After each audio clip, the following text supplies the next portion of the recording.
What's the most impressive parenting approach you've ever seen? My parents stopped spanking me when I turned 10, saying they needed to protect a boy's fragile self-esteem. Instead of physical punishment, they switched to a different method. Whenever I messed up, I had to write a self-reflection essay.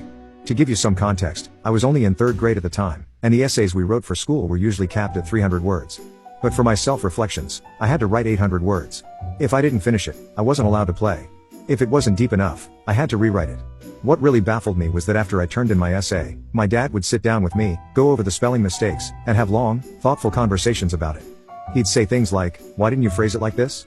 If you wrote it this way, it would look like an honest mistake, and we might be more understanding." Or, "You didn't add enough emotion here. How can we forgive you if you're not pulling at our heartstrings? You need to show more inner conflict, more reluctance, something to really convince us." It felt like they were coaxing a confession out of me, luring me into giving them exactly what they wanted. At the time, I was a bit of a wild child. I had a loyal group of friends who practically worshipped me, and after school, I'd always have 2 bodyguards waiting outside my house. It was embarrassing to have my crew see me stuck inside, sweating over another self-reflection. So whenever my dad pointed out flaws in my essays and made me rewrite them, I learned quickly. I made sure to do better next time so I could escape faster. By 4th grade, something strange happened. My language arts teacher noticed that I was pretty talented at writing essays. Even though I struggled with basic stuff like phonics and often mispronounced words, I could craft an essay like a pro. My teacher recommended me for a regional writing competition, and that's when it became clear I was born for this. Saying I was gifted might be an exaggeration, but I had a knack for whipping up 800 words in 2 hours, often finishing early and doodling planes on my scratch paper. My essays were full of dramatic inner conflict. I could turn a simple story about closing a window into a gripping tale of emotional struggle, where I battled with myself multiple times before letting out a deep sigh of relief as I finally reached for the latch.